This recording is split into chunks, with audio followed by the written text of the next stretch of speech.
Hallelujah. Hallelujah. Hallelujah. Hallelujah. Send me the link or pop it into the live chat. Yes, I will. Oh, that gives me the studio thing. All right. Well, first, let me go back and get the link here, everyone. Thanks for bearing with us. We've had some technical issues that were I was not able to navigate them, and I do apologize. But we are going live here now, and in what? Okay. Right, so there we are. Share. There we go. Share. Never a dull moment. Third Eye Salon. Okay. All right, there you go, Miss Linda. It is in. All right. Hallelujah. So I do apologize, everyone, for making a hop over to a new stream. I won't get into all of the great tech details, but here we are nonetheless. So go ahead, share the link out to other people so they can catch us on the accurate stream, because the other stream is not going to let us do our job today. I am Kat Udair, psychic empath and psychic wrangler. So welcome to Third Eye Salon, where in each and every show we take a fresh and deep look between the veils of reality. And today we are with Kamora Jones, and we are taking a look between the veils of her experience of coming into this magnificent being of transdimensional art and expression that she is, and her artwork as well, which is just so aligning and so healing just to gaze upon. So before we do that, though, we're going to say hello to my bestie, Linda Coulter-Burge. Thank you for helping me out with the tech stuff. Linda, how are you doing? I am doing so well. Welcome, everyone. I am so excited that we are going live, and we are on another beautiful Saturday where we're exploring new things. And as always in the chat, I am going to be your live chat host. And I have one simple rule: play nice or get out. So make that two. Hit the like button so that we can get more people over here. Like, share, and subscribe. And as always, if you find that you want to work with one of us, the links are below.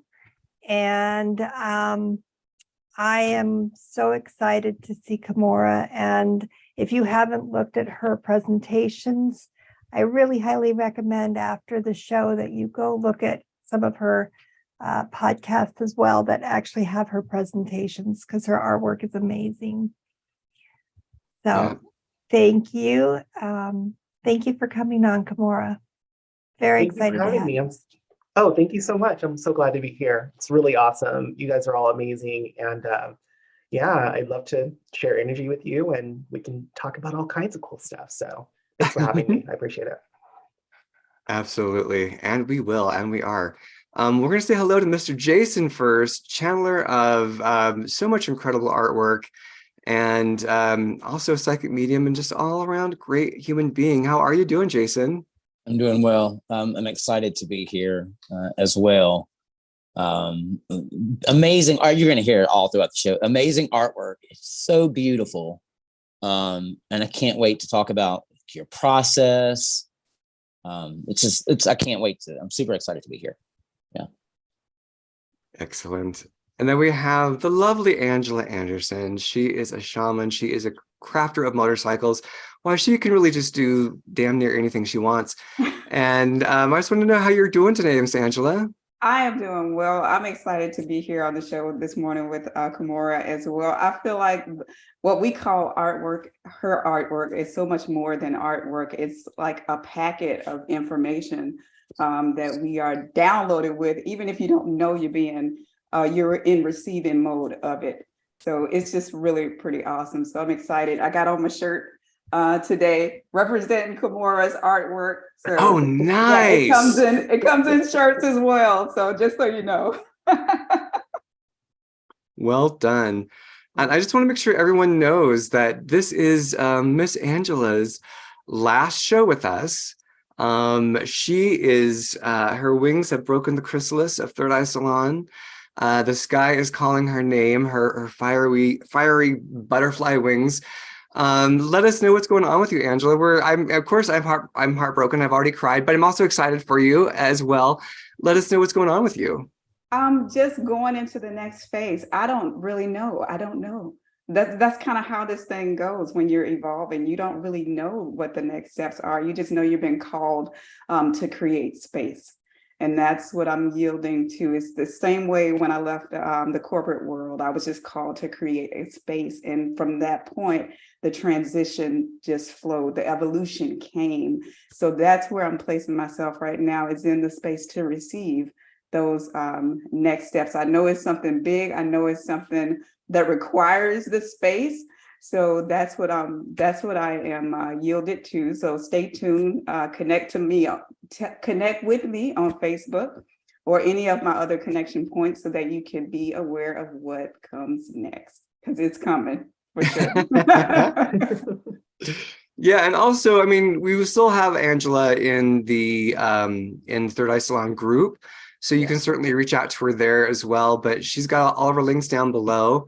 If you'd like to get a reading from her. I mean, I just chatting with her about her transition last week when she broke the news was healing for me. So I just think she exudes this, she's a channeler of oneness, and I think it just shows up in all of her work, wherever she's at, whatever she's doing. So all right, thank you, Angela.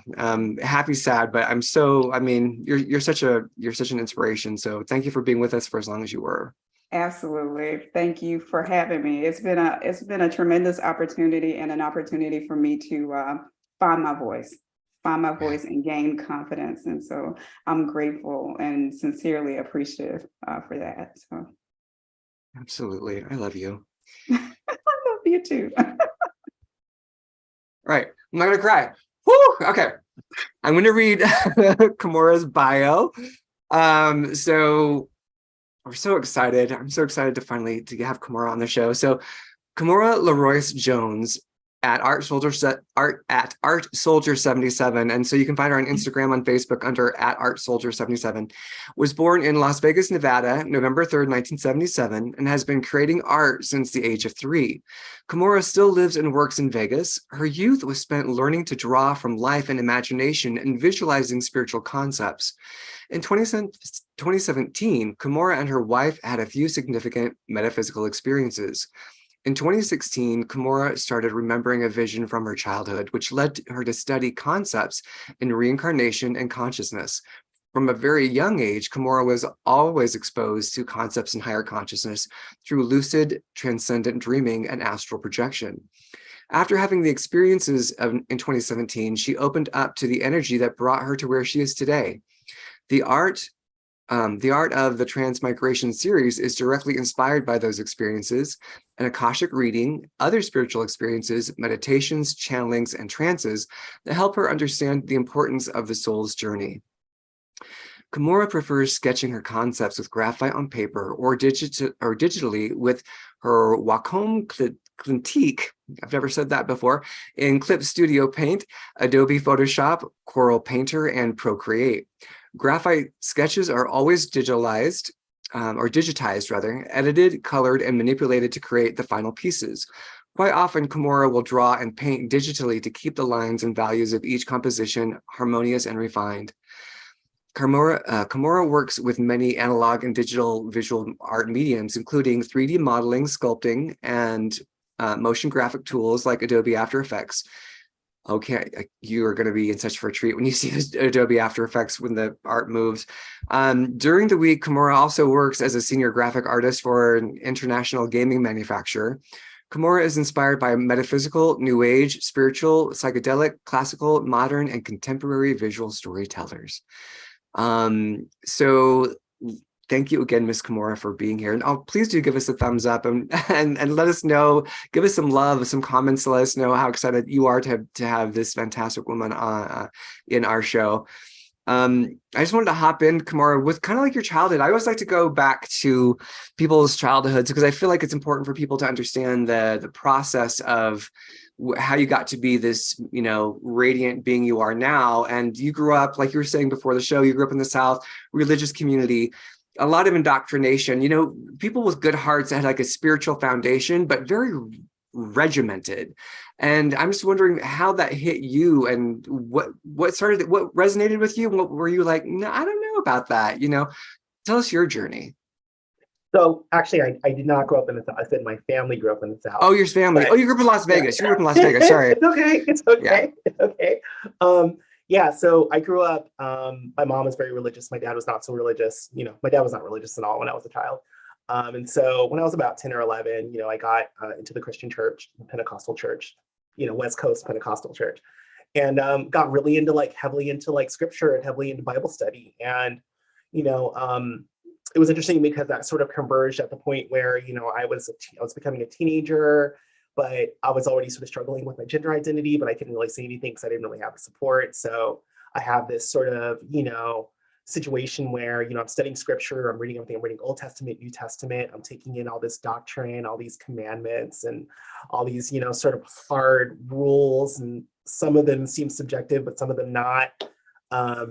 At the time, I was also learning, you know, I was also developing my drawing skills and such. So what I was doing was I was drawing a lot of spiritual art through the lens of Christian doctrine. And so I read about Isaiah's vision, you know, of the seraphim, and Ezekiel's vision of the cherubim. And so I did my own versions of those, you know, and read about, you know, the Apostle Paul talking about, you know, the battle, you know, and the armor of God. And so I had this whole series, right?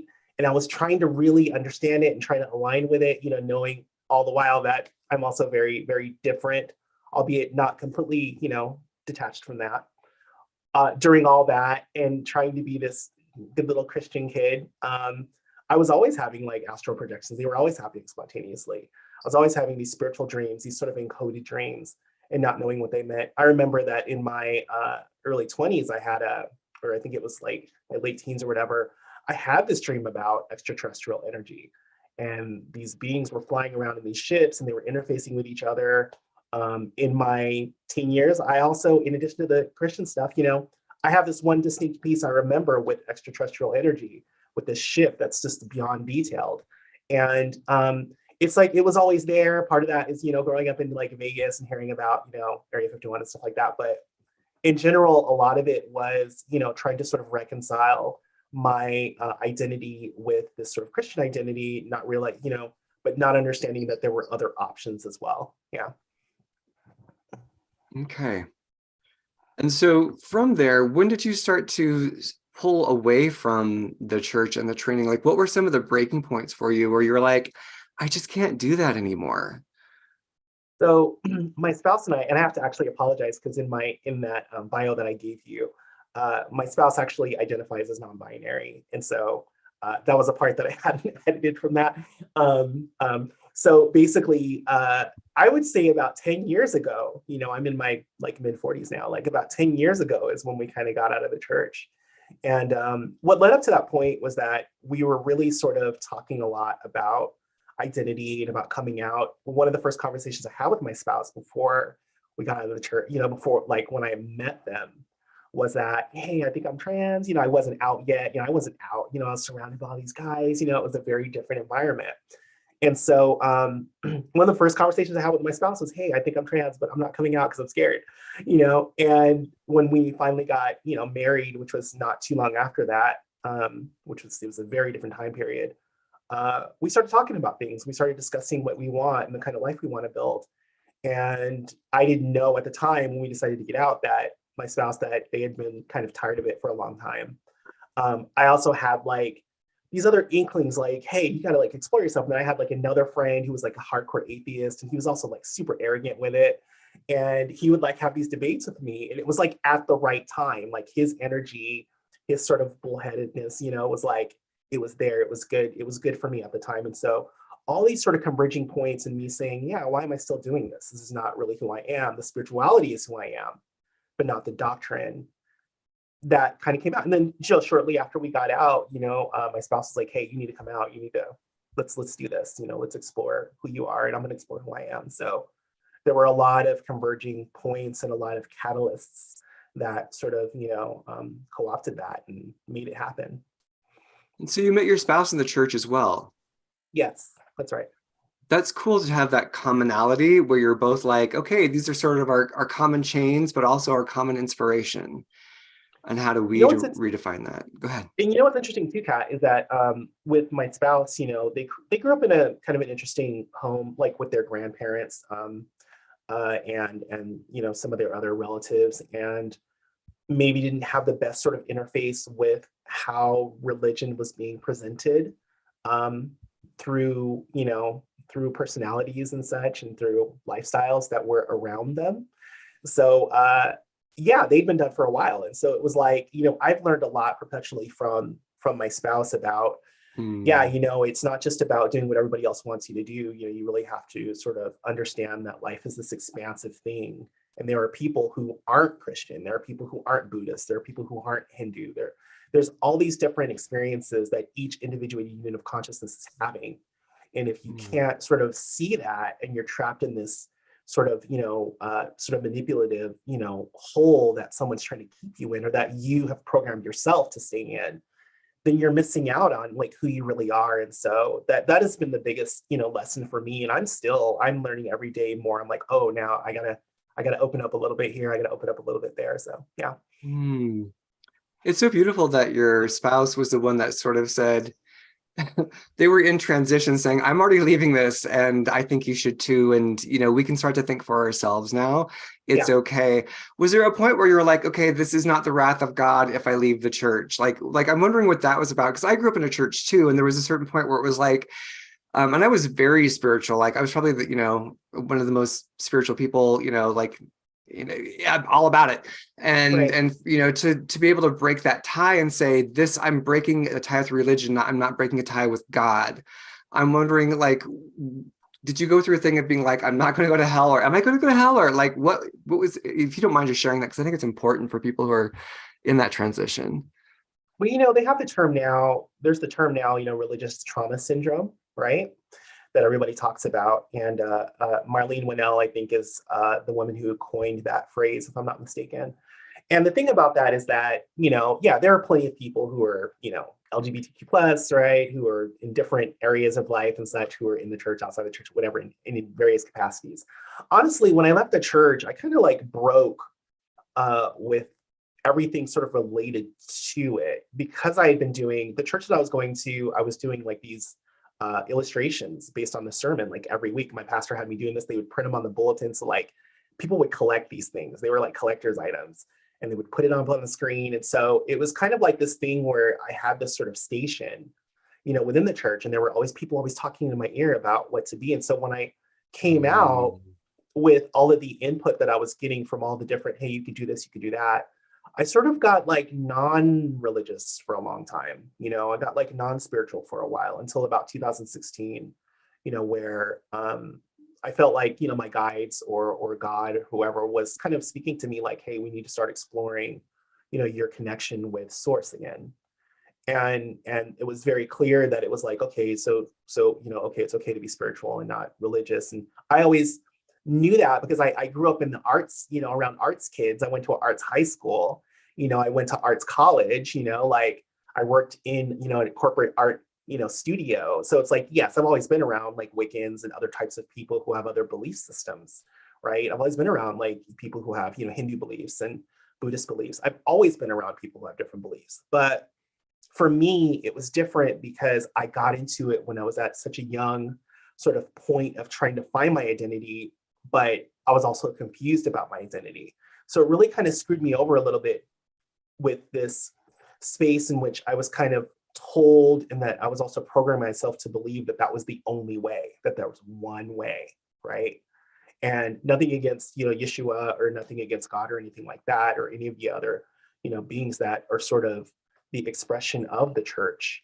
But God is not designed by the church. God exists beyond all reason, you know, beyond anything that we can comprehend, and God source holds it all together. So when I started understanding that, you know, and realizing, oh wow, like every individuated unit of consciousness is having their own experience, I think that's when, you know, my guides started rushing in and saying, hey, let's do this. Let's start figuring out what this is for you for real, you know, from where we are now. Yeah. That's beautiful. Would you speak to, because, you know, in our pre-show chat, we talked about how the soul is, you have all these great words that I can't remember. You have a way better education and vocabulary than I do. No. But it was like, it was like the soul is transphasic. Like it's always shifting. It's always changing. And so like our cultural's attachment to gender, there's nothing wrong or bad with it, but it is an attachment. And, you know, like the soul gets to choose how it shows up in from different incarnations and, you know, different timelines and all of that. And I'm wondering, like, when did the penny drop for you where you were like, oh, my journey as being a trans person, as a trans woman, is really a reflection of my soul's experience of being always in transition. You can say it's much better than I do. So, so I use the term metaphasic, which metaphasic. Okay, so metaphasic has a scientific meaning. It does have a scientific definition, and it also has a Star Trek definition, right? In Star Trek, it's like this type of shield structure. For me, I like to break the word apart. Meta, phase, okay? Meta, you know, is self-referential. Phase is a state of transition, right? It's a transmissive state. So the thing is that in a sense, if we're, you know, those metaphysical heads of us, you know, we're kind of like of the belief that the soul is having different incarnations, right? And is reincarnating and is constantly becoming more and is expanding. However, it finds itself in the moment. We're always talking about in the moment. And so the soul has been many things and will be many things. From a source standpoint, the soul is already many things. Everything is always converging on one point. So in a sense, I think of the soul as transgender being a word, okay? Because the soul has had male and female energies and has had non-binary energies and has been many different things. And if you've incarnated in different planets and different systems, maybe in different reality frames, you are many things. And so I think the thing I haven't heard in the metaphysical community is that the soul is transgender. Why not? And so, you know, when individuals talk about, you know, disassociation, you know, when an individual has a psychedelic experience or has some sort of mental condition that, you know, kind of screws with their, you know, concept of reality, that makes sense to me because the soul is coming into a human organism. So your mother grows your body, the body that you're going to inhabit. But the thing I also don't hear about is that, you know, in a sense, the soul is possessing an organism. It is possessing a human organism. And not in an evil or bad way. It's just that you're mapping the synapses of the body and you're spending your life trying to learn about this character that you are, this archetype. And your soul is mixing with this biological organism and using it as a tool to have a human experience. And so I think it's important to understand that, you know, it's yeah, you're the soul, but you're also this organism that is a product of evolution over long periods of time. And you're trying to make those two things work together. And those two things create some really interesting situations, especially in how they interact with each other. Yeah. That's so. It's sorry. So you asked me. So I'm sorry, I didn't answer the whole question. So you asked me. So you asked me, like, you know, when I started to realize that. So 2016, it just kind of started coming to me. I'd read Michael Newton's Journey of Souls, which is a fantastic book about reincarnation. Michael Newton was he was like a clinical hypnotherapist, and he talks about regressing someone back, and they have this pain in their side, and he regressed them back, and then they found themselves on the battlefield, like the Civil War, something like that. I can't remember exactly what the situation was, but that was a good, like, sort of opening sort of entry point, like portal into understanding that, oh, okay, there's a lot of other stuff going on. Started hearing about like NDEs, started like, you know, I remember studying NDEs when I was in the church and like seeing different experiences, and you know, but all those people are talking about it from a very Christian standpoint. Not that they didn't have those experiences, right?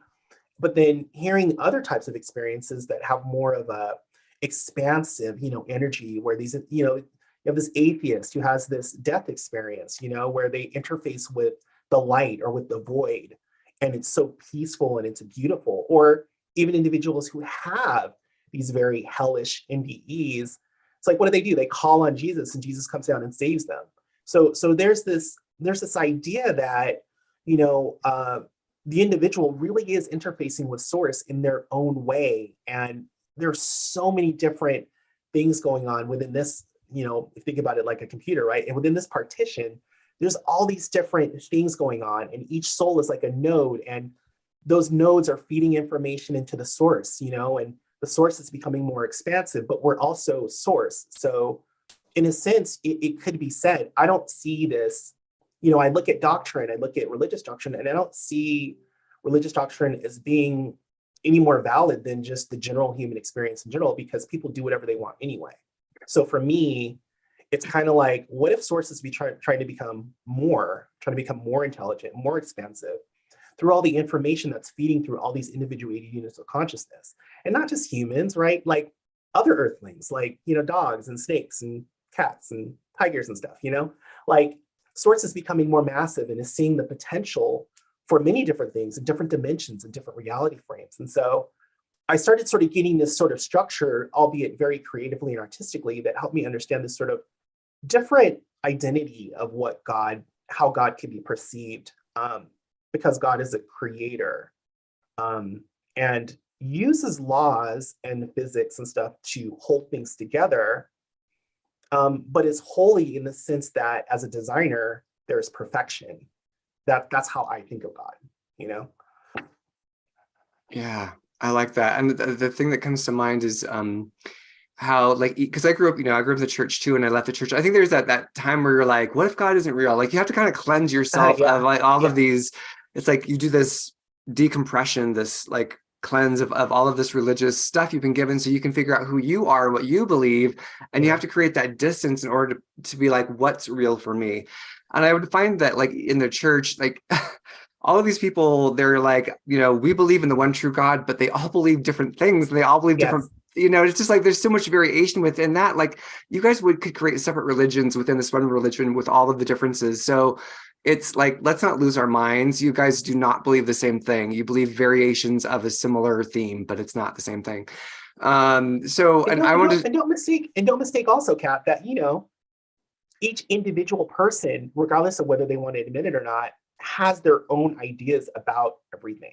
Yeah. And so you can say all you want that you believe this particular, you're in this sect and you're in this doctrine and you're in this, the second, this particular school over here. You can say all that, but in your house, what you do in private, what you do with your family, what you do with yourself, how you think of yourself, what you do when no one's looking, that's a whole different thing. I mean, they would say that in church to scare you, right? It's like, hey, what you do in private, God can see it, right? Right. Well, think about the Akashic records. Everything is known by source.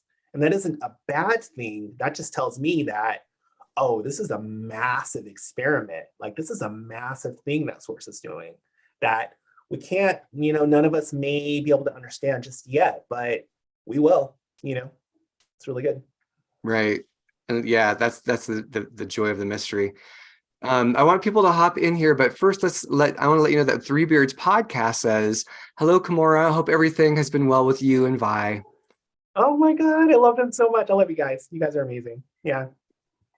One of my first few podcasts that I did. Yeah. Oh, okay. All right. Yeah. Well, good. I'm glad thank you for being here, Three Beards podcast. We will check you out. We're going to check you out. Angela, hop in, my lady. Yeah, I just wanted to speak to the concept of the soul and the fact that, in a sense, I guess it's a different perspective, but the soul is both masculine and feminine, fully masculine and feminine, right? It's called androgynous, the androgynous being of the soul, right? Both masculine and feminine, both spiritual and physical, I guess, in this human embodiment. And I believe, in my opinion, in my perspective, that's what we're being called to do. That's what returns us back to the oneness. That's what we're being called to embrace. And I think as you see that adopted, as more people come into awareness of that and begin to take that on, begin to really embody it, then you'll see a fluidity in terms of gender expression, right? It'll be more, it won't be so dominant, like I'm female, I'm male, this type of thing. There'll be more of a flow between the two, as we are able to even drop the labels of what those things are. because I think we adhere to the labels and the definition that we put behind the labels. And there's a strict thought that there's a need to adhere to one over the other versus being able to function in a state of balance, which is that's the base foundation level that we have to achieve in order to gain that awareness of the higher perspective of self, that divine union, that balanced state of beingness. Yeah. Yeah. Hey, you said it. Perfect. I love She it. does that. I'm on the same page for real. Yeah. Yeah, absolutely. Yeah, my question is, have you found a freedom, a certain level of freedom in being able to drop the labels, not adhere to all of these labels that are societally bestowed upon women, men, Black, white, all these different labels that we create and define? Have you found a certain level of freedom and a certain level of freedom in expression in your artwork and being able to drop those labels? Absolutely. And the thing about it is that I feel like Transmigration Series could not have existed without me coming out and being authentic. Yeah. Also, like, the trans thing, like I kind of like the term trans woman, but trans in general, I like that word. I think it's really cool. I think people get caught up in this, trans women aren't real women, trans men aren't real men. It's like, I'm trans, I'm transmissive, I'm changing, I'm evolving, I'm constantly becoming, everyone is. And so I feel like, I was doing this Christian art before, which was totally cool. A lot of people were really into it, but locally, with the people I knew. And then like I went to this sort of place where, I'm drawing these beings and connecting with these energies that are very androgynous style energies, right? And that could not have happened if I wouldn't have been receptive to this idea that we are expansive, we are so much more. And so I had to go through that sort of gauntlet, if you will, of change and accepting, the sort of criticism that goes along with it, and accepting the self-criticism and accepting the fears and everything. And as everyone has to do it, it's not a comparative thing. Like people try to compare it and say, oh, trans people have it so hard. And then other people are like, oh, I hate trans people. So like, no, everyone is going through these, portals of change over time. Humans have time. That's our only, measure we have for sort of cataloging it. But like, yeah, I mean, everyone's going through it. And so the more I look at it, the more I'm like, why don't you identify, with this sort of, middle road, middle state, that trans people, we're all kind of that anyway. So I think you said it really well, Angela, honestly. Yeah. It's all good, Thank you. That's great. Yeah. Jason, you want to hop Yes, in? I do have a question. Well, first and foremost, your energy is radiant, by the way. Just radiant, very infectious. Thank you. So I have a question about, so we transition from church storytelling, like pictures, into this alien artwork. And, like I'm an artist, we have moments where we doodle all the time. Yeah. So I'm sure at some point you're doodling these little aliens, maybe not even realize that that's what you're doing. I want to know about like that first picture that you did where you were just like, holy shit, something's different with this. You know what I'm saying? Like instead of one of those little doodles, like you finish it and you're just like, it feels different. Like, that there's something special and that something has happened, even though we may not be sure what it is that's happened. Like, I want to hear about that first experience. So I can explain it, but it would actually help if I showed a couple pieces of art while I'm doing it. Amen. Let me get you permission. Oh my God, yes. Yeah, let me do that, and then I can break down for you, Jason, because it's pretty interesting how everything sort of evolved, and why it is the way it is. It's very, very fascinating how it worked out, and even now, I think a lot of people, they see the alien energy and then they think, well, she's really into like ufology and all these different things, and that really isn't the reason why I'm using the alien symbol. There's a lot more to it than that. As Angela put out, it's kind of like this idea of using a mirror or looking at it differently, looking at the human experience and the soul interface between the humanity different. and how others might actually see that, or how a more advanced race might see that. So I do believe that there are other, races and such, in the cosmos, and maybe in other reality frames. But even more so, I'm sort of interested in this idea of what humans could become if we could become a more compassionate society and a more connected society. And so these aliens have figured out a way to sort of embody that in their culture over time through many growing pains as well. Can I share now, Kat? Oh yeah, you should be able to. Okay, cool. Let me do this. Good Lord willing, here. no more tech issues. Knock on wood. One moment here. One moment. I'm sorry. Oh, you're great.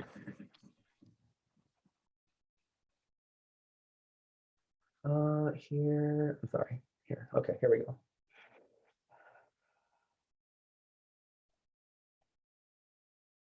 Okay. Can you guys see my screen? Yep. So yes. Oh yeah. Wow. So I'm gonna go back here. Let's see here. So I'm not going to show that one yet. I'm going to go back, and I will go through these really quick here. Do not fret. Not too quick now. So the way it went down was that 2016, I was questioning things, when I was getting these interfaces, and I felt like, sources kind of talking to me, and a lot of my friends, a couple friends who were spiritual kind of came into my life and started saying stuff to me. And I was at this crossroads, and I got kind of depressed, and I was trying to figure out what to do. I had been drawing this series called Socrates, which is it's like an utopian version of Earth. And so Socrates had these dragons and these futuristic looking outfits and stuff, and buildings and such. And so when I got to the church, I started exploring humanity through this idea of, well, what if humanity was utopian? What if Earth was utopian, and what would that look like? And so I encompassed that in a series called Socrates. And if you dig back into my Instagram, way back, you'll see some of the concept work that I did for it. Socrates actually is a part of Transmigration Series also. It just hasn't been integrated properly yet because I haven't told all the story yet. So I was like, why aren't we utopian? Why haven't humans figured it out? With religion and technology and, all these different things, why haven't we figured it out? And so I was like, hey, I need to have, in the church, I had always been looking for this magical spiritual experience. And so, and I'd had many dreams. I mean, I've had many spiritual dreams. I had a dream that had a Christ-like figure in it, sort of explaining the importance of art in it. So I'd always been having these metaphysical dreams, but I needed to have an experience to kind of, break me away from the old self, take off the old skin. And so I started, learning about psychedelics, but I didn't want to do anything legal. So I was like, what can I do? So 2017, cannabis became legal here in Vegas. And my spouse was like, hey, we should, try that. They were like, you're looking to kind of break out and raise your vibration and connect with your higher self. Maybe that could be a way to do it. So I started doing a lot of study, and I was kind of like, hey, someone said edibles, edibles can give certain people a psychedelic experience. And so my spouse made some canna butter, and we start, and then what I would do is I'd come home from work, I'd pop a cookie. And that's how Transmigration Series started. Now, when it started, and let me see if I can actually go back. Actually, I have to go back this way. So when it started, I started drawing this kind of stuff right here. So if you look at this piece in the middle, Blame the Universe and Patience and Education, Blame the Universe was, was not one of the first pieces, but it was one of the first pieces that sort of catalyzed what Transmigration Series was. And so it started off with just these expressions of these visualizations of the energy body and how the energy body interfaces with the cosmos or interfaces with source energy, how and chakras, and how a person can use their energy or raise their vibration to connect with their higher self or connect with their guides. That's how it actually started, is these two pieces in the middle and on the right here. And as time went by, I started having more experiences. I started, sort of using cannabis as sort of like a doorway. And Easter Sunday, 2017, if you look at this piece here on the left called Star Children, this is what I actually got from that experience. And so that actually ended up being a full-blown experience. What I was explaining to Kat in the pre-chat was that I said we consumed a lot of cannabis that day, but there were a lot of other things converging that day. There were some family things going on that day. There was energy going on around us that day. And so that was the day that we were supposed to sort of transmigrate, if you will, into this sort of next state of the experience. And a lot of things happened during that experience. I saw these pixels, I saw this void space, I heard this conversation I had. I'm assuming it was a conversation I had before I incarnated into my body. But it was just a full-blown experience. I had this impression of these triangles that were all around, and these energies that were trying to balance me and trying to show me that that void or that consciousness is like an infinite void, if you will, that can contain so many different things. And so what I got out of it was this image on the left here called star children. And the gist of it was that we are these sort of, souls are like these nodes of light. And they're using photons and they're using ideas in order to create realities, in order to have different types of experiences.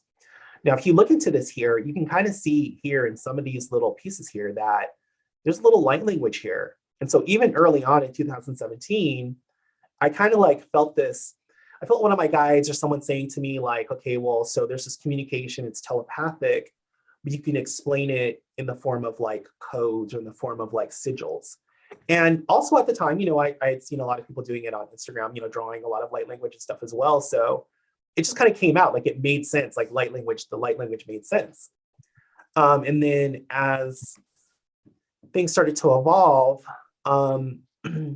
it wasn't just about the body. It was about, well, how could humans evolve? Like, what could we do? What do we need? Do we need guidance? Do we need mentorship? It just kind of came to me. There was something saying, you need to draw our mentors. You need to draw the mentors, right? And so these were some of the first ones that came out. Control mechanisms being one of the most popular pieces. Everybody's shared it online everywhere. So people see it and they're like, oh, it's a demon. Oh, it's an angel. What is it? Mm-hmm.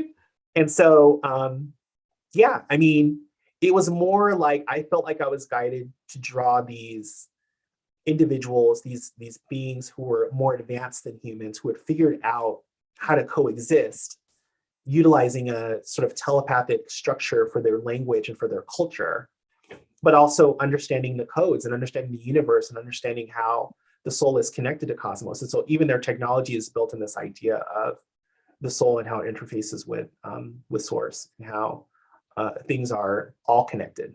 Yeah. Sorry, it's a long, Don't apologize. It's great. So you can see here that, their code, how they're using sacred geometry. The idea, another idea within that was that they're using this thing called seed abstractions.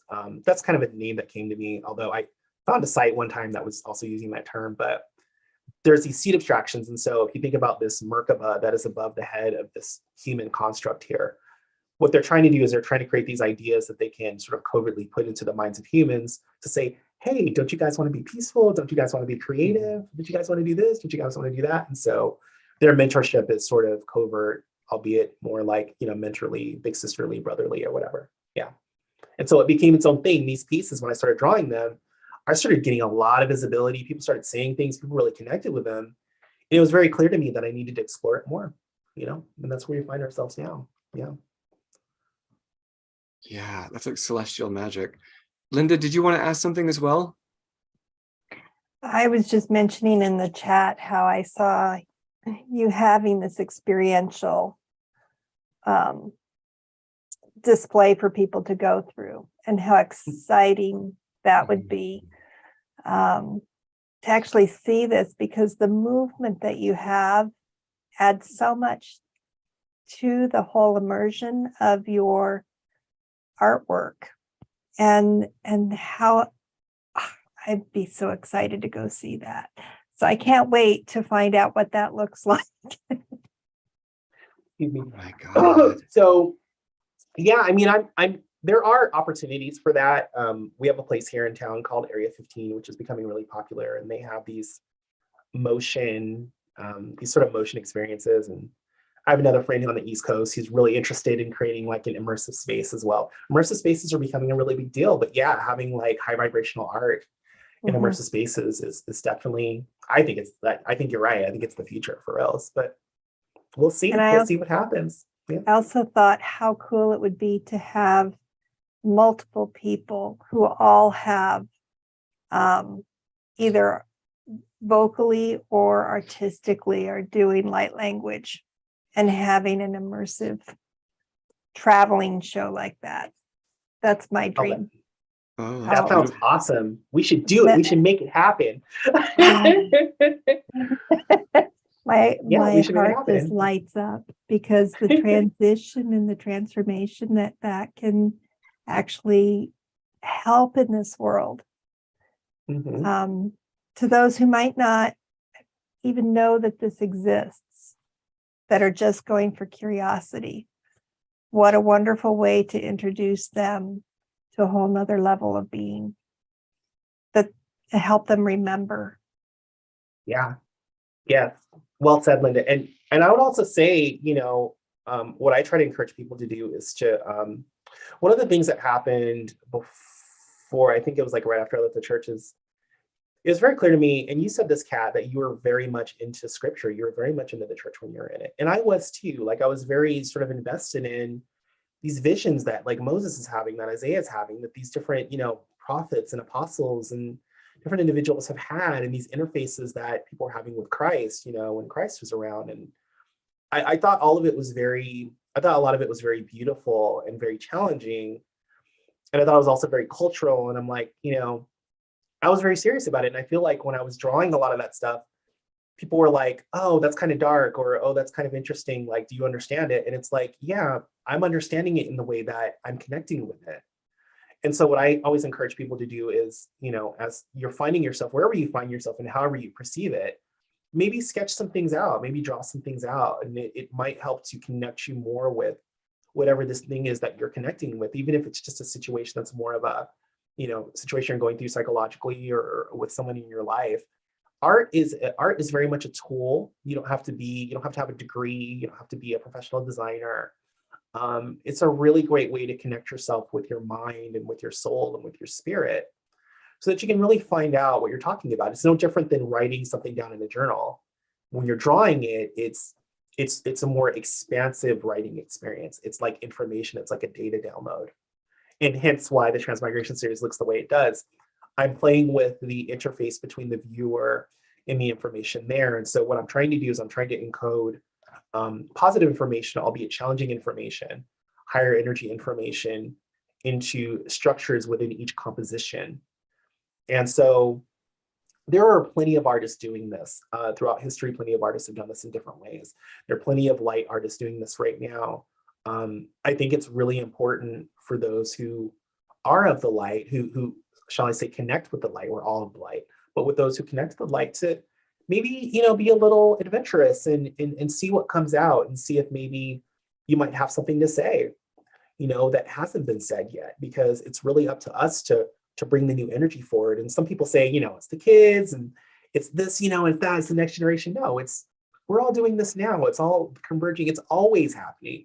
We're always evolving. It doesn't matter how old you think you are, how young you think you are. We have to do the work. And so, maybe take a pencil, maybe take, if you need to train, if you want to train, get some classes, but be open to yourself as a channel,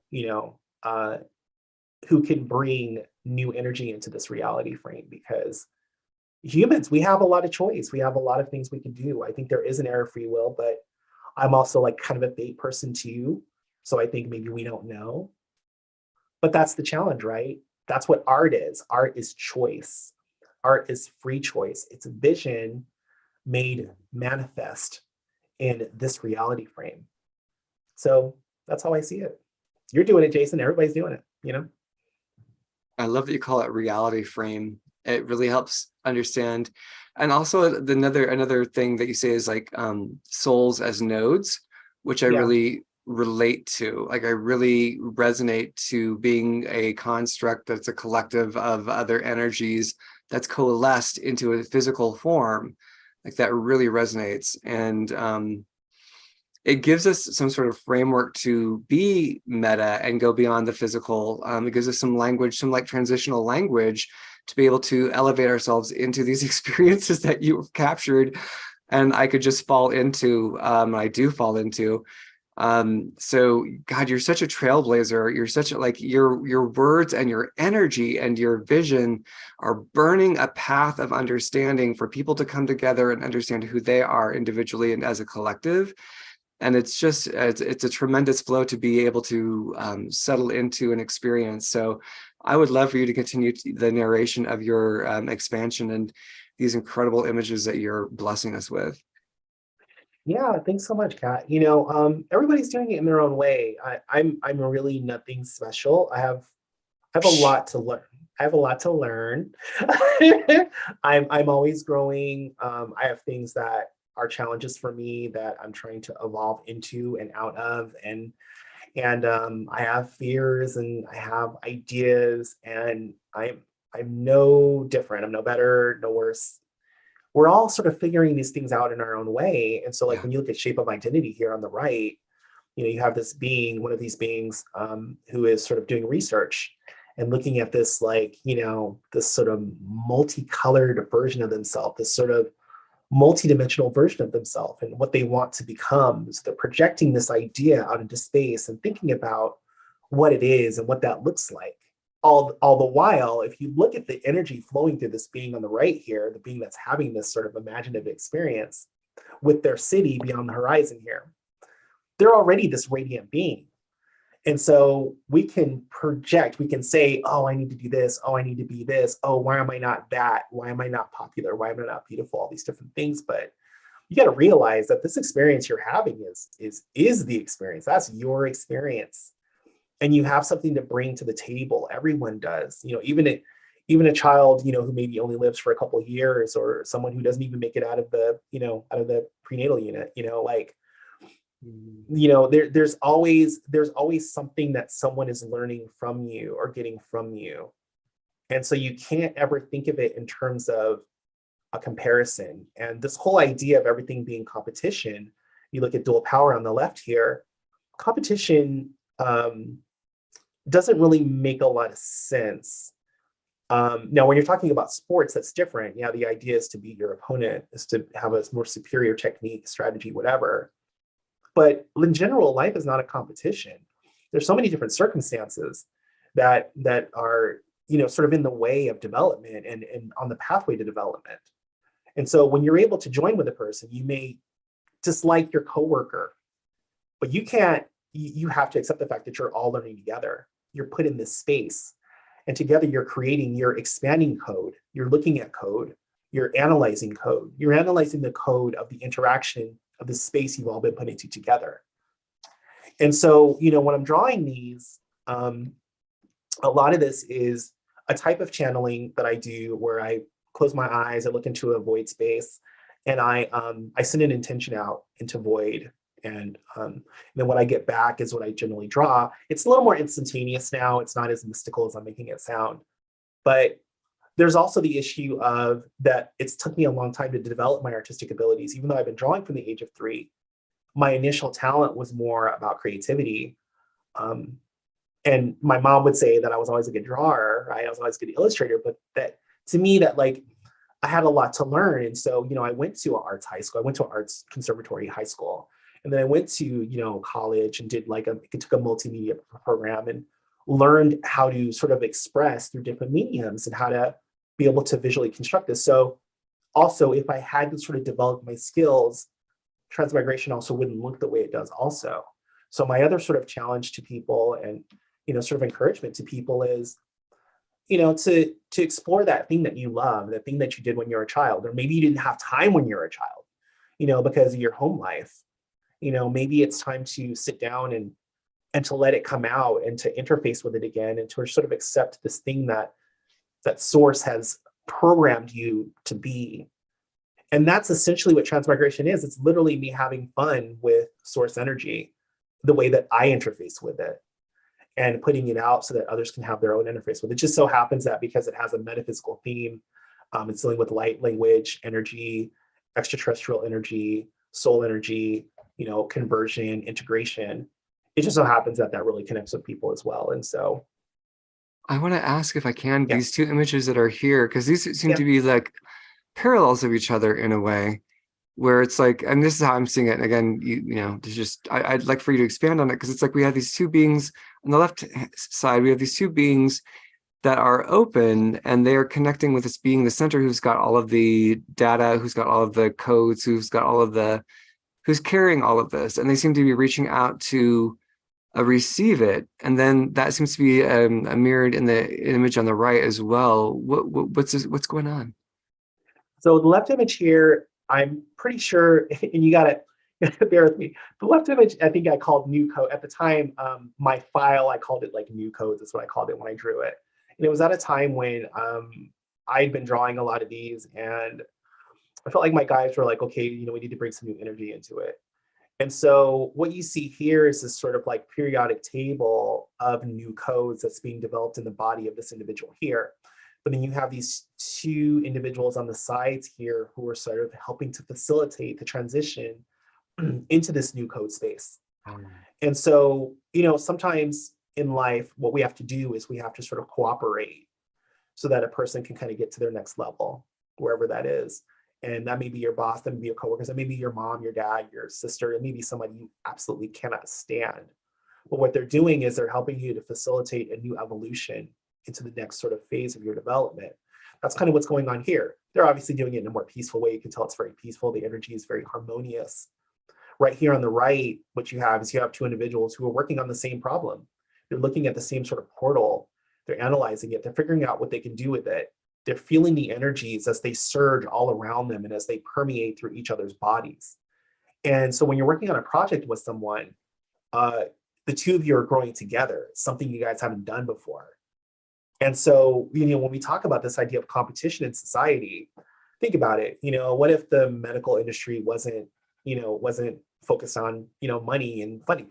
What if cancer research didn't rely on money, right? What if the space program didn't rely on money? What if it was just all the nations of the world working together to get out into space, to develop space technology without the need for money to give to contractors? What if it was just like a cooperative effort? You see, that could advance us so fast. We could solve everything like quick, like that. And so these beings have actually figured out how to do that. So in a sense, this Transmigration series is also sort of like a storybook. It's like a child storybook, right? Because we're children.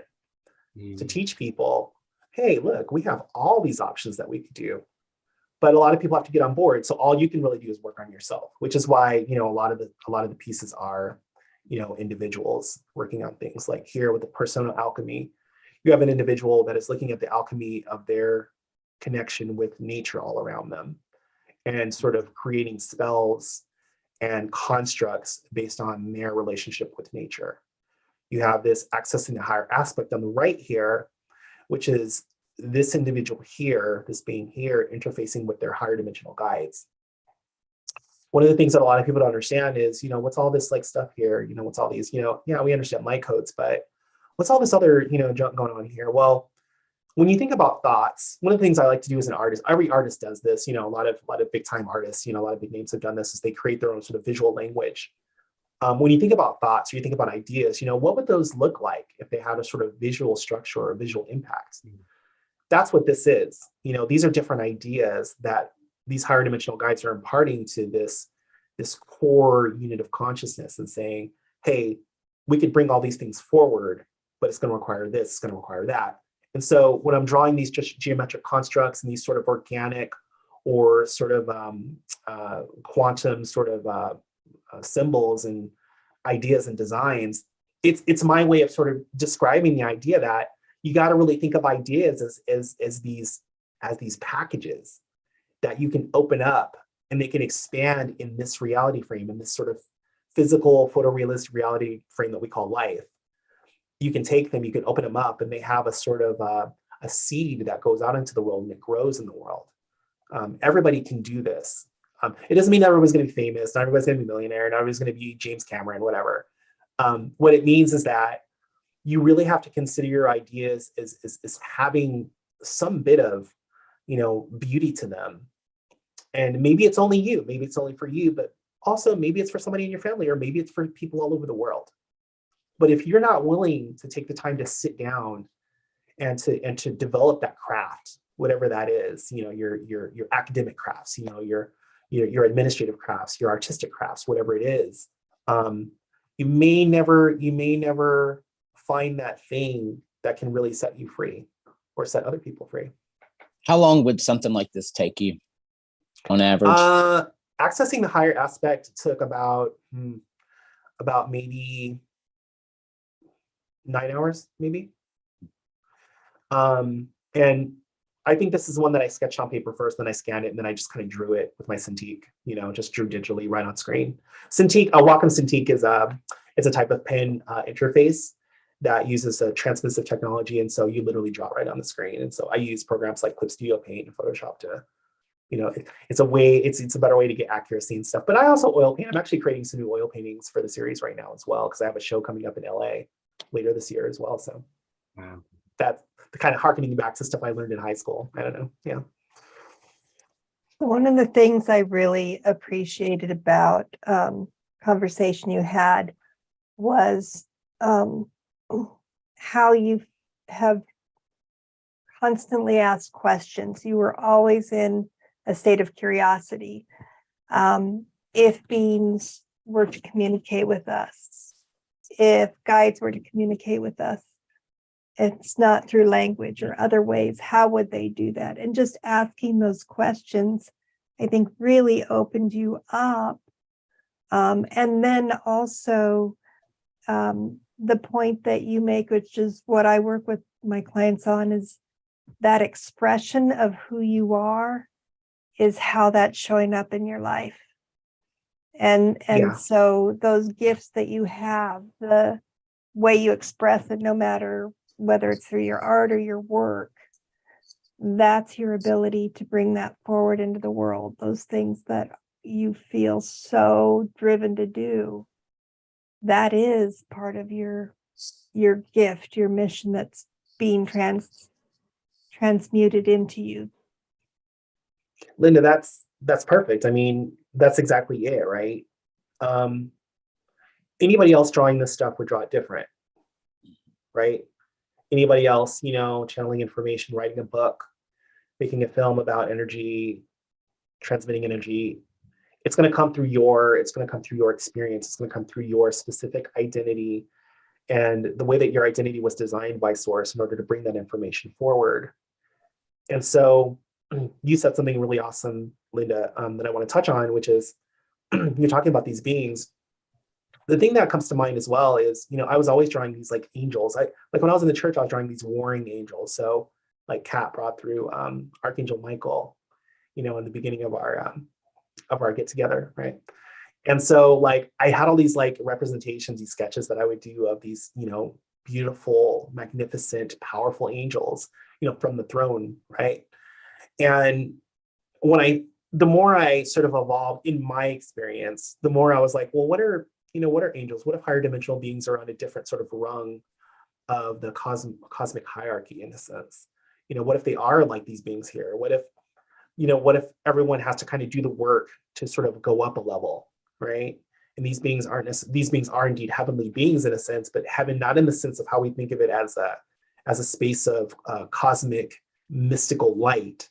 But what if these are what ancient people would consider angels, but in a different way? What if there are angels at the throne of God, that are more mystical angels that have eyes all over their bodies, right? But what if there are other angels, so to speak, that do the work through many generations to become like mentors, right? And who can sort of channel information into different humans and other creatures. And so we have these illustrative, creative ideas of how to think about ourselves. And so these beings just happen to be very technological, but the technology is so consciousness based that it's almost like there's no difference between the spiritual realm and the physical realm for them. But their interfacing with us is a whole different thing. They have to be creative with us. How do we get humans to like treat themselves better? Like, how do we do that? Well, we have to just inspire them. That's all we can really do, but we have tools. And so, yeah, I mean, it's all about the individuation, about the individuated development of the, you have to be open, and maybe you're afraid, maybe you're scared, maybe you had some bad experiences. That experience that I had in 2017, that psychedelic experience, I had a few more. And what I did was after that experience, anytime I ate an edible, I would go into a whole different experience. My second experience, which was a couple months later, it had nothing but extraterrestrial energy in it. And that also sort of inspired, the series more. I mean, during that experience, I saw this, what I was telling Kat was, I found myself, for a couple seconds, I closed my eyes, I saw this space, and there was this like cocoon-like thing. And this cocoon was a type of being. And I felt connection with it. It felt very infantile, very, very childlike, but I felt a connection with it. Like maybe I used to be that, or like I have some connection with it. Also during that experience, there was this like algorithm that was like ebbing and flowing. And it was like a combination of my energy with my mom and my dad and my sisters. And it was like this thing almost saying, okay, you guys are all one, but you just have different parts of the problem you're trying to solve. Like y'all as a family came together because you're trying to solve this one little thing and try to experiment with this particular type of energy, right? And there's another part of that experience where there was like light code. There was this alien writing that I saw. And so, but then during my dream states, even when I was a Christian, like, before I did any of that, there were just these, I remember being in my 20s and I had this dream of this light vehicle during a dream state. And it was like this type of technology that was powered by light. But the vehicle itself was a living being. And then around this vehicle were these different angels, more like celestial angels, and maybe they were more like seraphim, I don't know, or like these flames, if you will. But like I've always had stuff like that. So I kind of feel like my Transmigration series really is a evolution of what I've always been doing. Yeah. Feel free to ask me any questions. I talk a lot. I'm sorry. That's great. Feel Angela, do you want to hop in? Good, I just want to say, I think the progression of your artwork is a reflection of your ability or your willingness and courage to own your authenticity, because the more you have, the more expressive your artwork has become, and the more it speaks to those of us who are looking at your artwork. And I think it's an encouragement to everybody to be willing to detach from the societal, what we perceive as the societal standard, and be willing to have the courage to stand on your own and do your own thing, because in doing so, you open yourself up to evolving, because your work begins to evolve yourself, right? Which encourages the people around you to subsequently evolve. So being willing to go down that rabbit hole of exploration and expression without worrying about what people are going to think, without worrying about the opinions of others, without being driven in that space, being willing to be authentically you, no matter what that entails. And your work is a testament to doing that. It speaks to that. It encourages that. It gives me fuel to do that even more than I have. So it's pretty awesome. Thank you so much. I really appreciate that, Angela.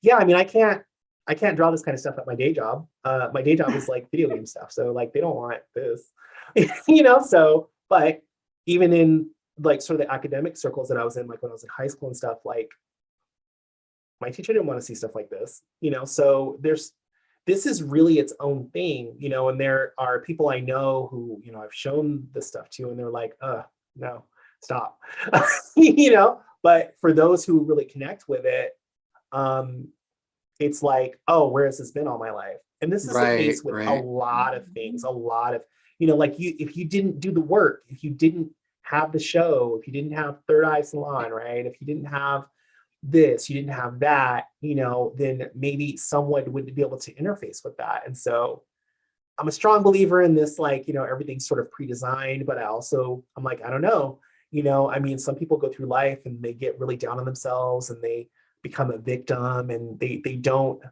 embody like this archetype, this character that you're supposed to be playing. Like, if you think of this as like a game, which you don't have to, I know people hate that term, but if you're this character, then you better be trying to be like, you gotta be interesting. Like you gotta play your role, and crash and burn if you have to. Yeah. But the process of learning to draw in general is a crash and burn. The process of becoming, a great athlete is a crash and burn.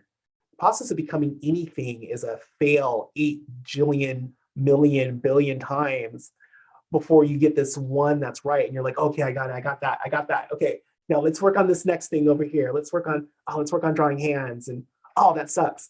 Oh no, but even then beyond that, right? So there's this thing called style. So, to work professionally, like in game dev, like I had to kind of get my fundamentals down with art. But there's also this thing called style. And so what you see is when you look at portfolios, like from people at like places like Disney and stuff like that, some of those people can't draw like Michelangelo. Some of them draw very cartoony, albeit they know all their fundamentals. They know it relative to that. And so there are all these different experiences. You don't have to look a certain way. You don't have to draw a certain way. You don't have to sing a certain way. It could be that the establishment doesn't like your way of doing art. They think your art is stupid. They think you lack talent. Mhm. But your art in the right audience could be the savior, right? And so you have to be brave enough to be the failure and to be the winner. The soul indeed is all these things anyway, as Angela said. The soul is everything. It's many things. As Linda said, you have to be willing to receive. If you can't, then it's like, everybody's like, it's like some people are trying to be safe their whole life. Mhm. And yeah, I think there is a thing called strategy. I think you have to be safe. I'm a Black trans woman. I have to be safe. I have to watch out. I have to watch my back. But also, I can't be so afraid of my own shadow that I don't add anything to the human experience. And that's what art is. And artists know this. Jason, you know this. Like when you sit down and you sketch something out, even if you're sketching it for yourself, it's like, oh God, am I going to get this right today? But then there's a part of it that's like, I don't care what anybody thinks. This is my breathing. This is my thinking. This is my heart. This is my mind. And when you get to that point to where it doesn't matter and that that's what you were designed to do, then maybe your style is supposed to be a really abstract style or a very stylistic approach. Maybe that's just who you are. You're not supposed to be, George Lucas. You're not supposed to be that. You're supposed to be this other avant-garde. One of my favorite film directors is Gaspar Noé. If you ever seen like this movie called Enter the Void, very dark film. A lot of his films are very dark and obscure. Enter the Void is such a beautiful, the filmmaking is exquisite. If you haven't seen it, see it. It's a very dark film. I caution anybody who is very emotional. It's a very emotional film, but the idea, the concept behind how this soul is sort of floating through this environment and exploring everything around them that happened as a result of their circumstances, as a result of their actions, is really cool. So Gaspar Noé is not a celebrated director because some of the films he's made have been very controversial. But hey, his work has touched me. So that's kind of how I think people should think about it. Sorry. No, I wanted to say that, I think being a human is a crash and burn experience. Like, it's like figuring out who your character is and what your character is and what your character, what's in the best interest of your character versus the reactions that we were programmed with, or the reactions that we brought in from other incarnations. Like sussing that out for yourself, decoding that for yourself, finding out where your victim story is, finding out where your champion story is. All of that is crash and burn, and that is part of the drama of being in this physical body. And I think it's so important to artists to be like, yeah, disappoint your art teacher, piss off your art teacher. I had a friend who was, making these beautiful torsos of herself and painting them different colors, and things were coming out of them. Like it was this whole installation. And the teacher was like, that's too much red. That's just like, okay, on that piece, it's too much red. She's like, that needs another coat of red. And she's like, put more red shellac on because it needed to be like, her teacher couldn't speak to what was coming out. And at a certain point, you have to be like, I'm not here to complete your form. I'm here to complete my form. Yeah, that's right. That's right. These are amazing. Keep going. Go ahead. Oh, go ahead, Linda. You're good. I've talked enough for everybody. Yeah, go ahead. I was just going to add to what Kat was saying that we have multiple characters in our lives, and how we make those transitions, how we choose to express ourselves, some people will take that leap and just instantly go there. And I've heard from a lot of people, oh, I should do that. And it's like, no, do it however it works for you. I have these, used to be told you can't do two things, you can't have two masters. Well, you can have this expression in your life and still have whatever your day job is. Just find ways to be happy in that day job or get a different one. Mhm. Or move on, however it is. Whatever that looks like for you is beautiful and fine. And it's about bringing those talents into your life, no matter how it shows up. And I think that's wonderful that you're doing that. And I'm wondering if you've had any challenges or any advice for people who are starting to move into that, who have this before life, this normal life or this common life, and are becoming more expressive. I mean, we're watching Angela change from motorcycle builder and IT programmer to this amazing being that's before us. So how is that working for you, and what kind of advice do you have for people? Well, what I would say is there's no sort of substitute for aptitude. Okay. You don't have to know everything about this thing you want to do. But if you have a passion for it, you have that passion for a reason. Angela knows this. But also sometimes you don't know what you want to do. I talked to plenty of people who are like, well, Kimora, like not everybody knows what they want to do. Not everybody knows what they want to do when they're a kid. I don't agree with that per se. I think everyone sort of has dreams and aspirations. And so what you can do is you can find your way into it by just starting by exploring it, reading about it, maybe meeting somebody in that industry, or going to an event, a meet and greet with people who are doing that kind of thing. Go to an industry event, talk to people, read, look at YouTube videos, just do whatever you can to get your head into that energetic space of that thing, that niche, whatever that is. Then try to meet some people. Then, see what it takes, see if there's some sort of training course. There's all kinds of training courses now. Like you don't even have to go to art school anymore. You can take it like a CGMA course or something if you want to learn like concept art, right? And that's like no harm, no foul. Maybe it's a little bit of money, but you learn something in the process and you can craft as much as you want. And as you said, Linda, you can keep your day job. I have to keep my day job. I don't make a lot of money off of Transmigration Series yet. Maybe in the future, maybe not. Maybe all it's supposed to be is this interface with higher dimensional energy that people see. I'm cool with whatever, right? But I know I'm supposed to be doing transmigration art. I knew from a very young age I was supposed to be doing art. I knew it was the only thing that really brought me joy. It was the only thing that allowed me to interface with the world and with reality and existence in a way that made sense to me. And it wasn't that I was completely dysfunctional. It's just that it was so like a part of me. It was in my blood or something. And so when you're thinking about what you love, what you like, what you're interested in, if you think you're interested in it, you need to go explore it. Just go to the event, go do something. If you want to paint, go buy some canvases at Michael's or one of the stores, and maybe get on YouTube and look at a couple of tutorials, and get your colors together, get some acrylics, and get some medium and mix some stuff up and paint a beautiful flower, like paint a landscape, take a figure drawing class, and those spaces, you'll find that most professional spaces are development spaces. They're spaces where everybody's in a transitional space and everybody's learning. Most jobs that you get into are experimental spaces. They're research spaces where, everybody's doing the work, but they're also learning at the same, they're learning, you're at this level, so you're expected to be at this level in a couple of years. And so in order to get that position, you have to be doing that work. So what you start to see when you look at the world is that everything is in transition. Everyone's learning how to get to the next level. Everyone is. So if you look at it that way, you look at movies, like people are like, oh my God, these people who make these like corporate films, these corporate Hollywood films are amazing and they're so perfect. No, they're not. Art is never done. There's always something. There's always some effects house that goes out of business because they put too much work into this like one scene that they had to do.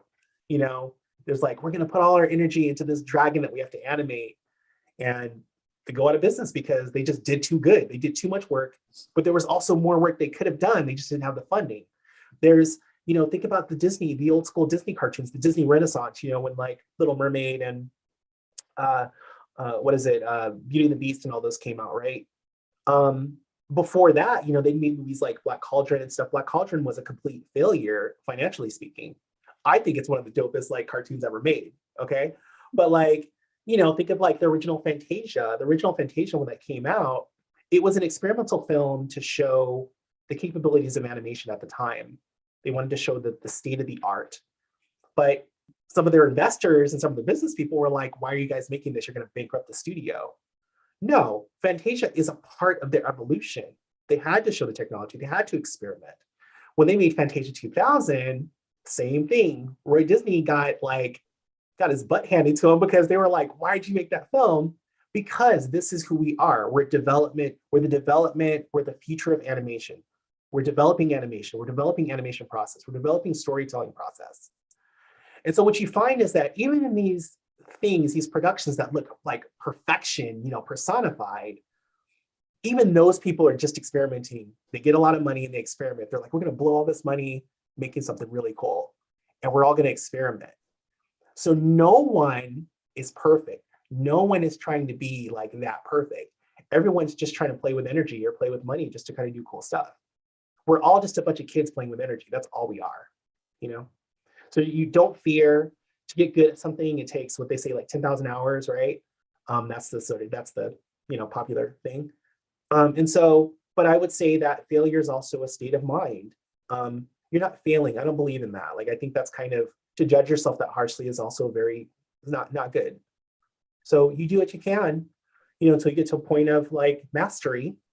But mastery is like the first level, mastery over human experience is supposedly never going to happen because the soul is always evolving. So it's not even about that. It's about having the experience. It's not about mastery. So if you think at it from that position, then all you have to do is just jump in and get your whole body wet. Just jump into it and jump into the mud and get dirty, yeah. And that's what I say too, is like hashtag fail forward. It's like Yes. You're going to fail forward. You're going forward. Yes. Hop in, Jason. Yes. This is a bunch of stuff that you said that resonates with me. Cause I grew up drawing, my brother, so it runs in the family. And it's the same thing. We have conversations, and it's great if you can sell something, like if someone honors you so much, they're like, I cannot help but give you money for this thing that you have created. It is the best feeling as an artist. But I also understand that even if I don't get the money, my intent is not, oh, I want to sell this. I hate selling stuff. I love it, but I hate getting rid of this physical item. But I'm going to do it because I can't help but not do it, right? So whether I have 15 things hanging on the wall here, another 20 in a back room somewhere, like I will always create. And I love that you have honored that same creation within yourself. I also I kind of have a question about the digital artwork. Yeah. No, because look, I've messed with my brothers Procreate like 2 or 3 times, and I'm like, I don't have the time to sit and learn this, because Right. it's amazing. Like, it's an amazing tool. If you had to pick one program to start, like for a beginner, Mhm. what one program would you suggest? Probably Clip Studio Paint, because it's got all the tools of Photoshop that Photoshop has, which Photoshop is the standard for digital art creation. Professionally, Photoshop is the standard. But Clip Studio Paint was designed for illustrators and comic artists and concept artists.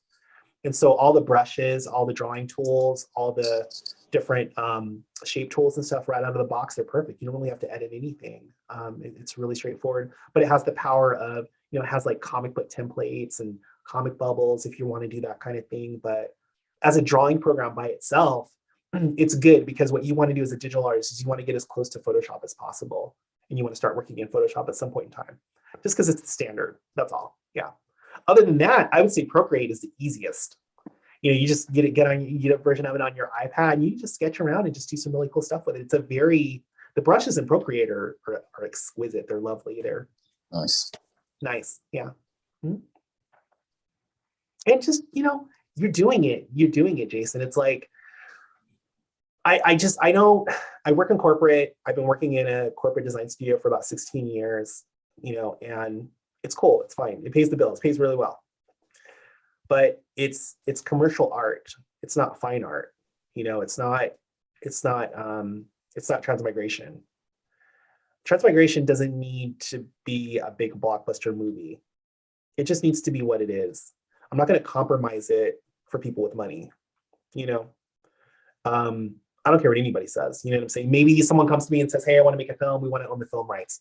Cool. I need to be the art director and I need to be the director. You know what I'm saying? But as far as the art is concerned itself, I know in my being that I can't compromise it. I can't just give it all away.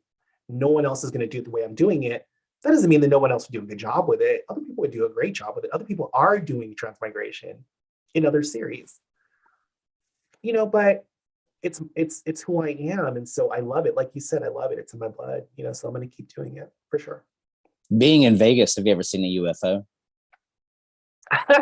Well, okay. So I have this thing, I don't talk about this that much, but when I was a kid, I was in my mom's backyard and I was looking around and I looked at the sky and there was this cloud that was moving faster than the other clouds. It was just like, moved like that. That's all I can say right there. That's it. Now, during my dream states and my trance states, there's all kinds of stuff that's happened. I had this one experience where there was this being that was pulling me in, But yeah, that cloud thing was weird because that was like in the middle of the day and I didn't know what was going on. And I was like, did that cloud just move weird? And I'm like, but I'm a kid, so like maybe I'm not remembering it. Maybe I'm not remembering it the right way from where I am now. So yeah. That's all I can say.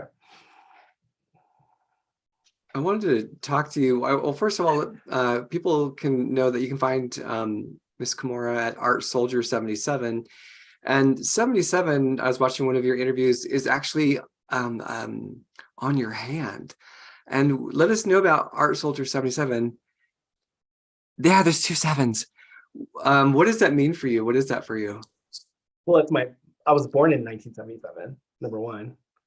And then 77, in the church, you learn about these numbers, like seven's the number of completion, right? And all these different things, there's 7 this, there's 7 that. And so 7 was always like this divine number for me. The fact that I was born in 77, the fact that it's in my palm for some reason, and the fact that it's like this number of completion.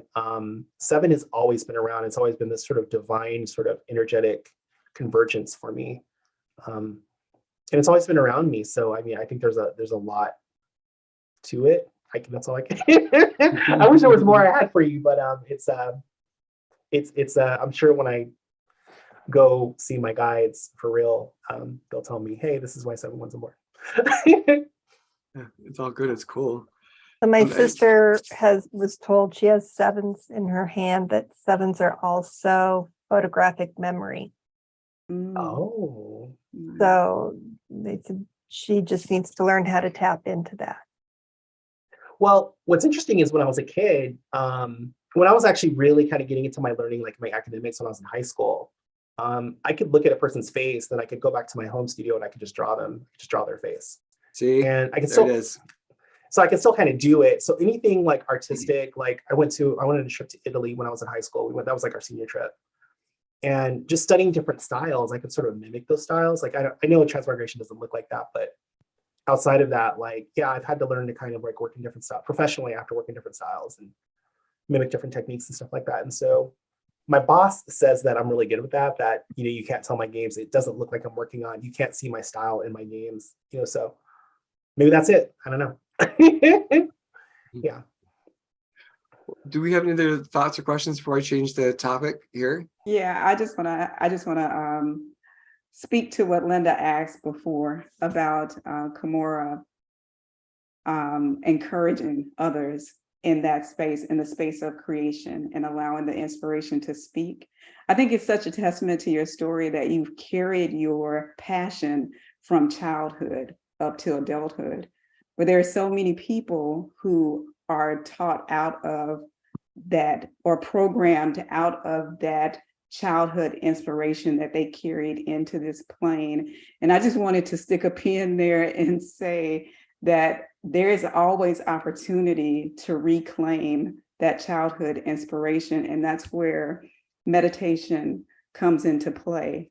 It's allowing yourself to sit in that space of connection and allowing yourself to dream, because there's so many adults who have forgotten how to sit and imagine and envision what life might become for them, because they're in such a loop of responding or reacting to the external versus creating deliberately their experience of life.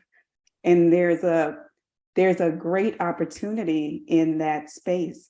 And if you don't grasp it, you miss it, and you end up responding to life by default, being driven by the external in life, which leads to struggle, which leads to repetitive cycles, which leads to those patterns that we get caught within. So I wanted to just encourage everyone for those people who are not aware of what their passion is, who aren't aware, who don't remember what that passion is that they carried into the physical, to just be willing to sit, if it's only for 5 minutes, be willing to sit with the self quietly, allow yourself to either go into a state of silence and meditate in order to tap into that heart space to receive, or just allowing yourself to even sit in that space and just imagine the feeling of what might come forth through you. That's a valuable place to be, because we create our realities, and you have to have a focal point in order to create. You have to know what you desire to create. So allowing yourself to experiment and feel and decide how you want to experience life, and then begin to create from that space of knowing what it is that you desire to experience, because that's what free will is, deciding what you want and then creating that from that space of focus. Mm-hmm. Angela, that was beautiful and perfect. And I just want to add to what you're saying. Yeah. When I guess, Jason, the thing you were asking something to, Jason, okay, so becoming a professional has to do with how far you're willing to go with giving yourself over to your craft and your passion. So if you're willing to start taking training programs, if you're willing to start, getting around mentors, and you're willing to start learning all the techniques and learning the different styles and learning the methodologies, and you can find yourself in a place where somebody gives you the opportunity and you go for it and you work hard and you literally give yourself to it.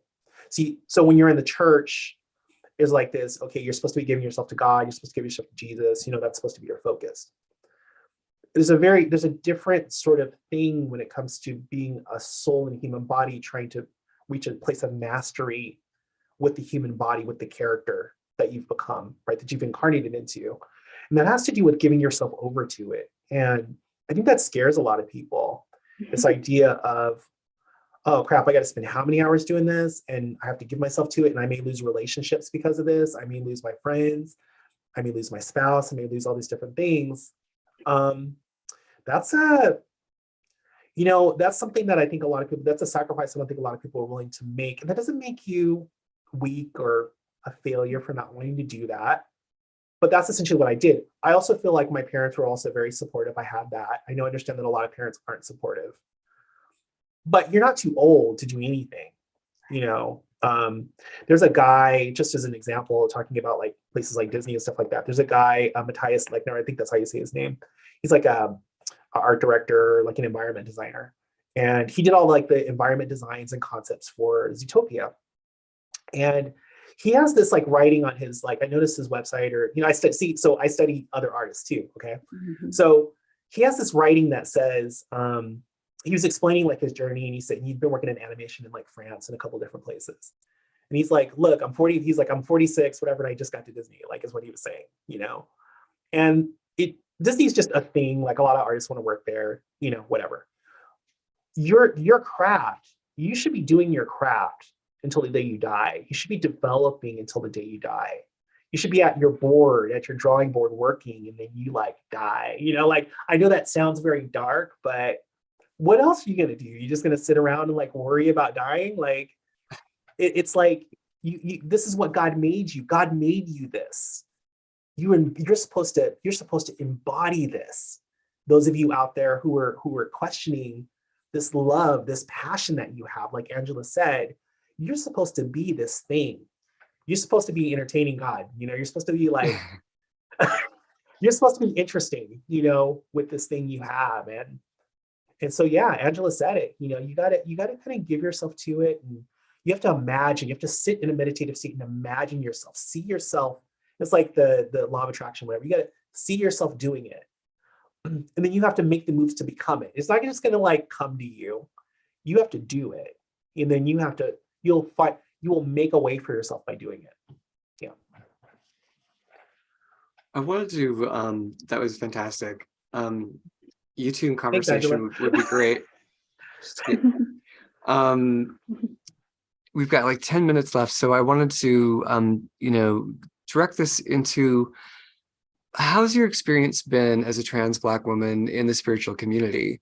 Because I think there's a lot of side eye, if not attack. And I've seen that online where these are spiritual communities and they're coming for your kids. And it's like there's a trans agenda. And it's like, as far as I know, the trans agenda is to not be murdered, before the age of 23. It's like, that's, right. The agenda is to be able to be who you are and to not be attacked and killed for expressing something different. And, as a gay man, there's some side eye. I'm sure people of color, there's side eye, but I'm just wondering, you're kind of like this concoction, you're the trifecta, you know what I mean, as it were. So what has it been for you? Yeah, well, so, okay. So, I mean, when I came out, I was scared to come out for a long time, right? I came out, 9 years ago, something like that.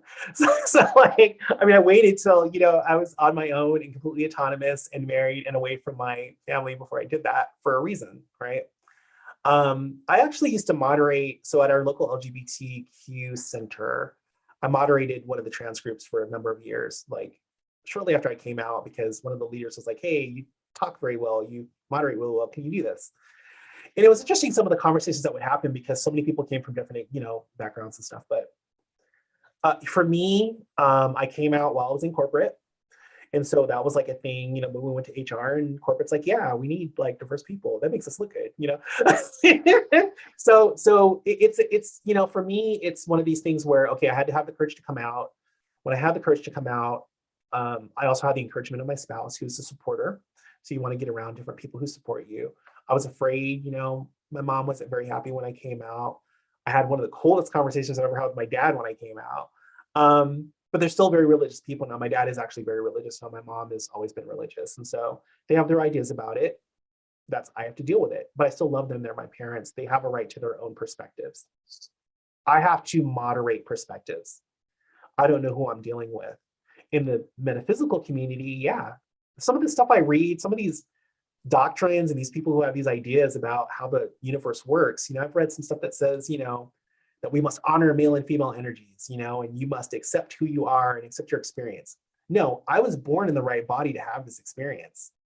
Part of my journey was coming out as my authentic self, and so I'd like to impart that to trans people who may be in the spiritual community, that no, you're in the right body. There's no, that old popular media thing of I was born in the wrong body. That's bullcrap. That doesn't even make any sense. It's paradoxical. So there are all kinds of different beings. What are angels? What are these extraterrestrial beings? What are these different energies we connect with?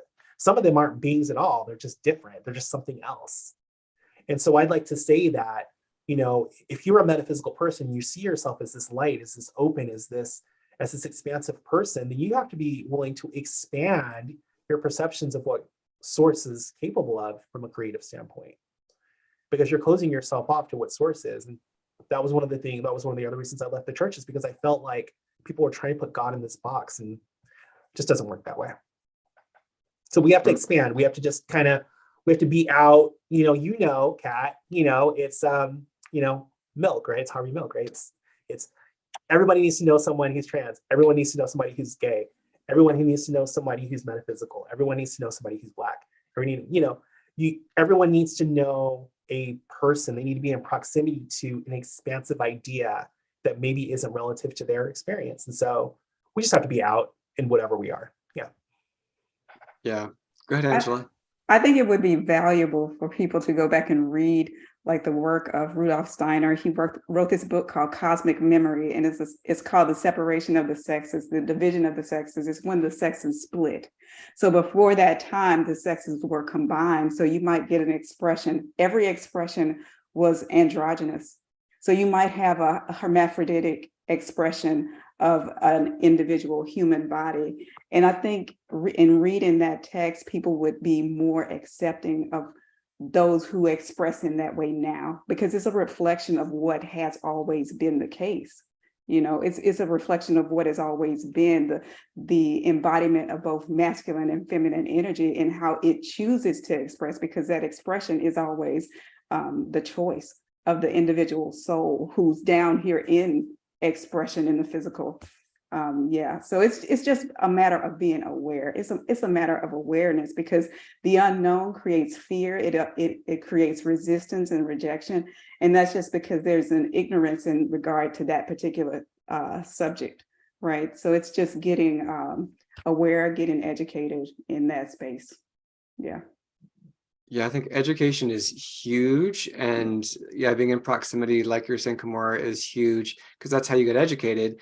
And you're so even keel in your education. Like in the pre-show, I was just talking to you about my experiences with things that have been put on trans people, and I get fiery about it. And it's like, and you're way more balanced about it than I am. And yeah, I mean, like back in the day, way back, like in my late 20s when I was, gay and in the Unity Church, well, still gay, but obviously in the Unity Church. And this woman was being very supportive. And she's like, well, you're a woman trapped in a man's body. And I was like, no, I don't identify as that. That's not me. And but thank you. I get that you're trying to support me, but like that's not how I identify. And I saw this, like, this is the post I'd seen someone put on their, this person who had an ND experience and was like, men wearing women's dresses, it's demonic. And like just talking about like this whole exploration of gender within your body is somehow demonic. And I was like, do you really think that's demonic? And she was like, she said something. I was like, cool, I'm going to unfollow you because I'm not going to do your nonsense, but I'm not going to like hard block you or whatever, because you're entitled to your journey. You're entitled to your exploration. I'm entitled to my ignorance. I'm got tons of ignorance to work through. So what's your response to all of that, Ms. Kimora?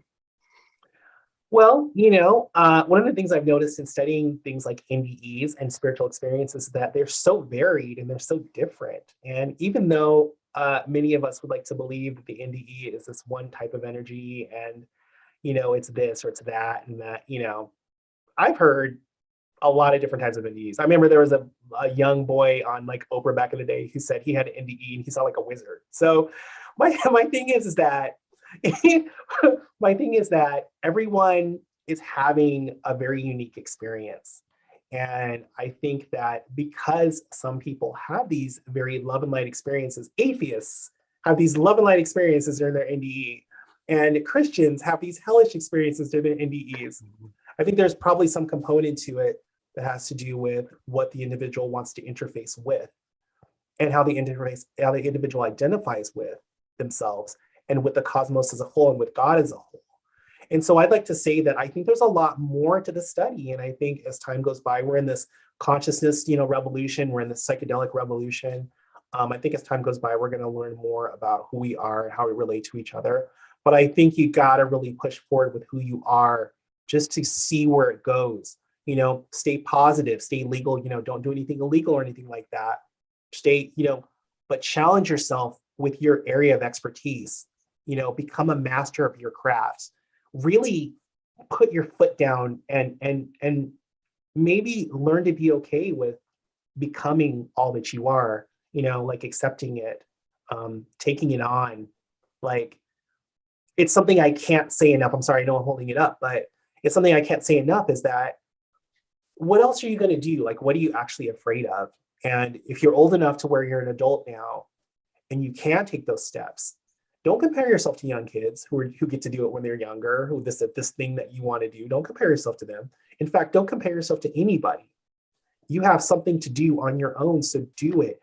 Take up the torch, open up your mind to the expansiveness within that learning space and become it and embody it. And shall I say, become a slave to who you are, because there's nothing else to do, really. And I know that's kind of sacrilegious to say that, but I'm sorry, that's the only way for me. That's the only way I've been able to get to where I am.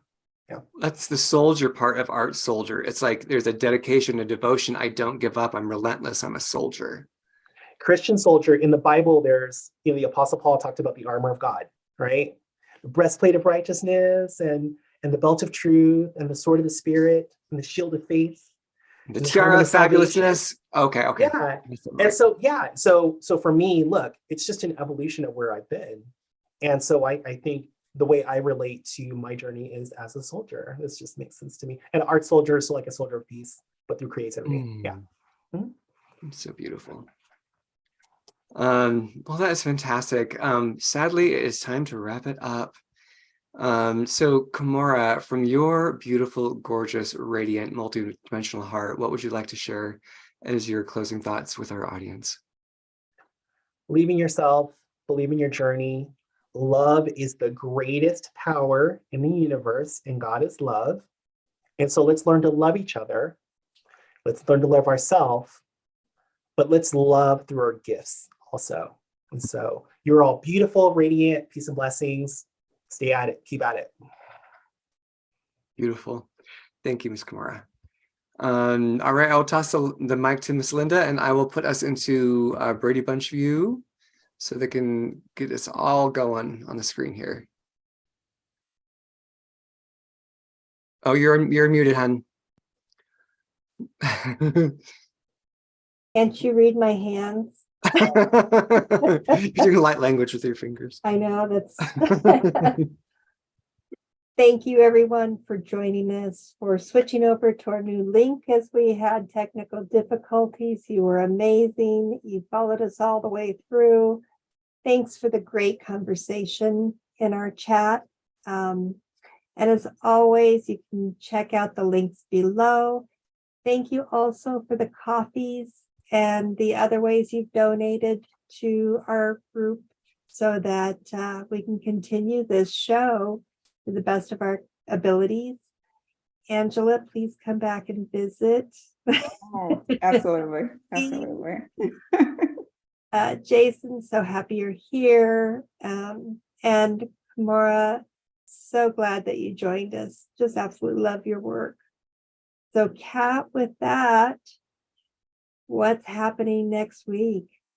Well, it's kind of ironic. This is really a completion of a cycle. Jillian Leonard, who was our first co-host, is coming back on as a guest next week. So, I mean, talk about a beautiful completion of a cycle, and I'm not going to cry. So she's coming in because she's launching with her. She's got a guy. Oh, what's his name? Oh, I'm going to blank on his name, but they're launching Beyond CE5 TV. So they're launching a channel. And they're going to talk about CE5s, but beyond that CE5. So it's very extraterrestrial oriented. So definitely going to get Kamora hooked up with Jillian. You will love her. It's just great energy. So we're having her on the show to see what's going on, to see what's happening, and to just follow her journey. Yeah, I'm really super proud and super honored with Jillian, because one of the goals with the show is that co-hosts who come on and then eventually do exactly like Jillian and Angela did, where it's like, well, I got to go do something else now. I have to do my thing. And even though I'm sad every time, I'm also happy every time. There's that loss and then, the rebirth. So it's going to be a full circle. So we'll have Jillian back in the house, and it's going to be so much fun because she's like my adopted niece. I just freaking love her. And with that, I will say goodbye to our beautiful people that have watched the show with us today, been on the live stream. Again, thank you so much. It's just incredible that you show up and you followed us all the way through our tech issues back into the show, and you made the show so powerful and so great with your presence. So thank you, everyone, for being exactly who you are, and thank you for blessing the show with your presence and your love. Please share it out so more love can be spread out into the world and more community can be built. All right, with that, we love you. Take care. We'll see you next week. Bye, everybody. Bye.